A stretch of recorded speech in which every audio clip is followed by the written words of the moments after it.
I want to decompose it into how much of it was from the stock portfolio versus how much of it was from the operating businesses. I haven't seen any articulation by anyone suggesting that the current accounting treatment is beneficial.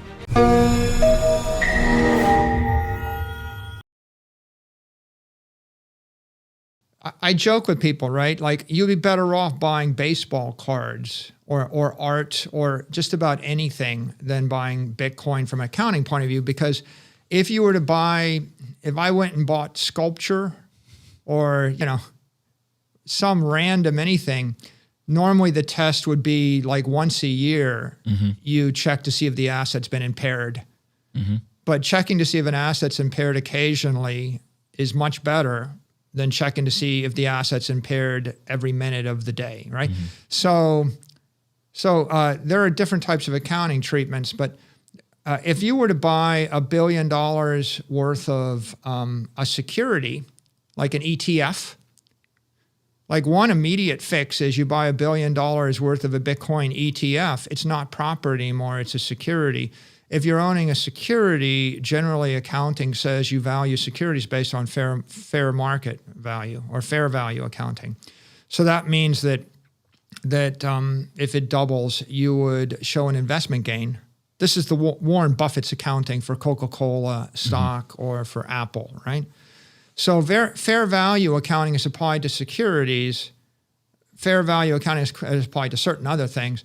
If the accounting goes from indefinite intangible to fair value, in that case, then you would be showing the $10 billion of Bitcoin as an asset on your balance sheet. And then you would show the gain or loss as an investment, what they call below the line adjustment.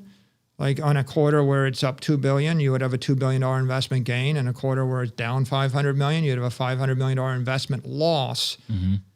And that provides more clarity. It's kind of a benefit to investors because an investor can separate the gain and the loss from investment activity from the gain and the loss from operating activity, right? And that helps you to figure out, is the core business healthy? And if Warren Buffett prints like $3 a share or some large amount of EPS, I want to decompose it into how much of it was from the stock portfolio versus how much of it was from the operating businesses, right? And then I can extrapolate out rationally.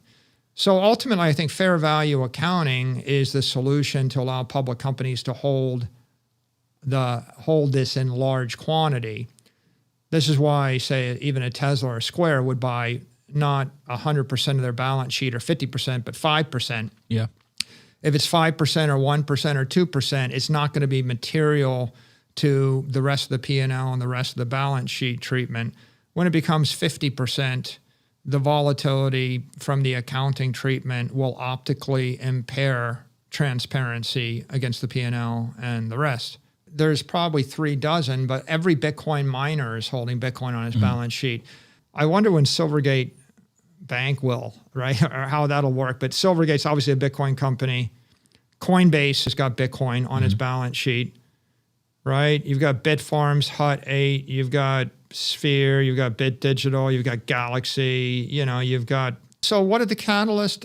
I mean, clearly, one thing that's already happening, right, is the regulatory clarity that's coming. The more clarity, if the regulators move forward and they clarify the treatment of stable coins and security tokens and DeFi exchanges, I feel like the connection of Bitcoin to crypto has been holding it back, right? Because stablecoin regulation is unclear. Many cryptos are security tokens. That's holding us back.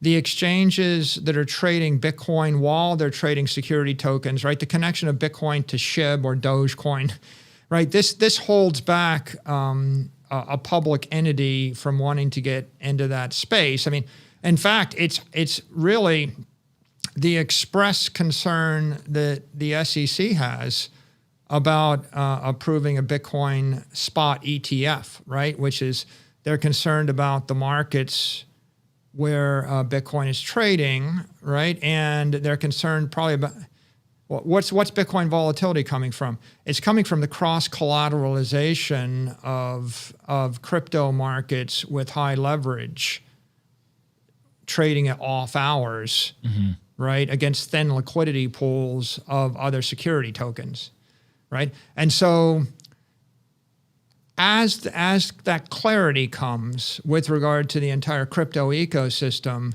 it's going to decrease volatility, and it's going to increase confidence of large public investors and large public companies. That'll be part.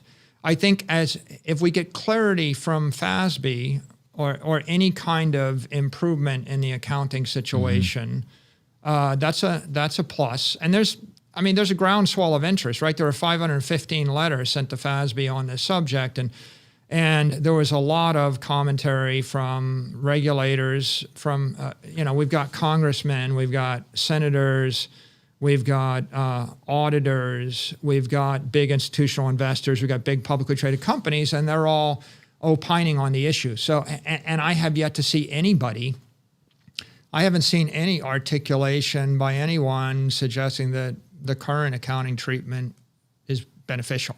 Yeah, right? no, I think that's right. So it's broad-based consensus that it's time to take a look at this again. So I think that accounting is important. I think that, we just see the barriers with the banks getting knocked down, right? Like at the point that you saw the commentary by the chair of the FDIC, where she said, we're looking for ways to allow banks to hold Bitcoin on their balance sheets, right?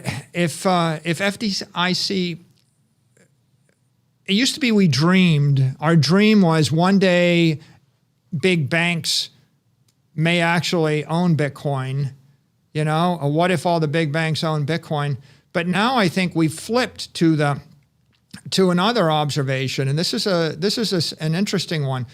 In that stablecoin working group paper that was released last week, not only did they say it's okay for FDIC-approved banks to hold stablecoins, they actually said it's required to be an FDIC-insured bank to hold a stablecoin. Okay, so we're actually growing up as a crypto industry. We're going from unlicensed, non-institutional grade corporations that are primarily entrepreneurial and fast-moving to licensed, institutional, regulated entities.